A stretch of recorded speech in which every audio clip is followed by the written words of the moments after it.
said that a democracy only functions if the people within it agree on the fundamentals to a certain degree. So what happens if the people within that democracy only seem to agree with their 50% of their side? Society literally gets torn apart by polarization. Why does polarization happen, and what are some of its implications? So, it's time to activate the psychologist within me. I'll be referring to stuff I learned in uni here and some papers. Polarization, in the political sense, is often referred to the sharply division of two groups within their ideas, while polarization in psychology is the tendency of people to be more extreme within a group with their ideas and their opinions, as you can see. These two go hand in hand, and I'll connect them and see how these two relate to each other. So let's start with the psychology of an individual and then maybe build up conceptually to society as a whole. Okay, so people tend to influence and be influenced by the people they interact with. So you're basically influenced by and influence your friends or your family or whoever you chill with. This idea of spreading ideas has been modeled by computers. So they start off by being basically random and eventually being grouped up like this. So you can look at it, the groups become more clustered over time, while in the beginning just being spread out randomly. So what happens within the individual of someone who is already clustered like this? Well, polarization on the most important issues of a certain group has been explained by two major theories, both of which is some evidence for and some evidence against, but they both basically predict polarization mostly. First off, people talk to each other. They keep giving arguments to each other about why their group is right, while not properly representing the ideas of the other side, since they're not from that side. There are some biases within this as well, and these are all accounted for, but it's basically that within the group you'll be hearing your own arguments more and start to agree with your arguments even more, because these arguments that people give to their in-group may lead them to think that they're more correct than they already previously thought. Another theory is that people really want to belong to a group, so they become more extreme. Let's illustrate this with a story, since that's more fun and it's my video. Imagine Anne. Anne is part of a group that really doesn't like pineapple on pizza. She wants to belong to this group, so she tries to convince others that she is really a part of their group. She wants to be a better than average pineapple on pizza hater. She starts to scream extra loudly at rallies to ban pineapple on pizza. Now 10 more people see that the average has shifted a little and go through the same process, each time shifting the average a little more to the extreme, with people wanting to be better than average. So people tend to interact with their own and want to be a good in-group participant. So how would this show on a graph from people from different political aisles to make it a bit more concrete?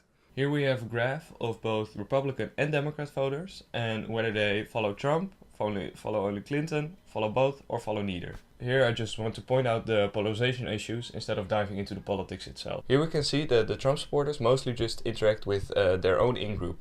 With the Democrats, this problem is much less pronounced, but it might have been worsened over time. Keep this in mind when we're going to talk about how to combat this polarization. This group likely just wants to be a good Trump supporter, so they won't follow Hillary or people who interact much with Hillary or just are apathetic to Trump.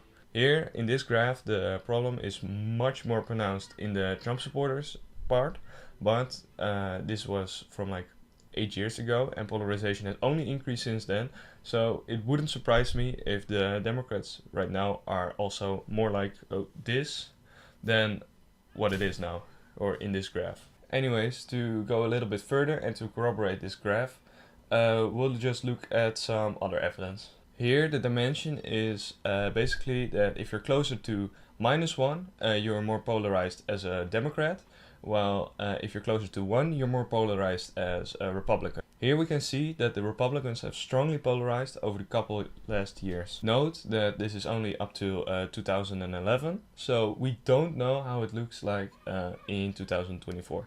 Things could look a lot different right now, since we live in a different society with more social media and stuff and other things as well, so it might have changed. Anyways, I just wanted to show this, so the previous claim was more corroborated, and otherwise it might have seemed a little biased, so yeah. So this covers the psychological aspect, but what kind of societal aspects might have affected this polarization? Things like algorithms on social media may contribute to this greatly. They overexpose people to the stuff they pay more attention to, and thus just funneling them into more of the same. I think people pay more attention to the things they either really like or really don't like, and thus polarizing them even more. Polarization has become a greater and a greater problem over the last years, and thus forming a threat to democracy itself. When seeing more of an in versus out group situation and a lose-win situation, people are psychologically speaking more likely to accept authoritarian measures to make sure that their side wins in their eyes. These measures might be, in the most extreme case, just abolishing democracy as a whole to make sure that their side stays in power. It hasn't gone that far yet, but it might be a possibility if we just keep polarizing and polarizing. Once heavily polarized, it might be harder to pull people out of their respective bubbles, and therefore we must act now rather than later. So, can a society even back away from polarization? Well, we can, by not voting for people who use dividing speech, us versus them rhetoric, etc., etc. But this is not practical for just yourself. So, how does one prevent being polarized? Well, try to actively see the other side's point. Besides this, emphasizing a different abstraction level on groups may help as well. For example, instead of dividing people on the basis of their political group, just emphasize the entire group as a whole, so to make sure that everyone is an in-group. For example, not emphasizing either being a Democrat or a Republican, but emphasizing being an American, which I'm not, but I just use America as an example because it's more easily seen as being polarized because there are two clear parties. In the Netherlands, we don't have such a system, so there is polarization as well, but I can't really explain it because otherwise I would have to explain the entire political system, which I won't, because that sucks and it's boring. Anyways, there are loads more approaches to polarization as a whole because it's a big subject, which I won't be doing in this video anymore. This is just the psychological mostly. I still hope you enjoyed it. I emphasize the psychological aspect because that's my expertise since I study psychology. I hope you got something from this video and I got you something to think about, and maybe you want to discuss something in the comments or just ask a question or just discuss something or whatever. Thank you for your attention and watching my video, and have a good day.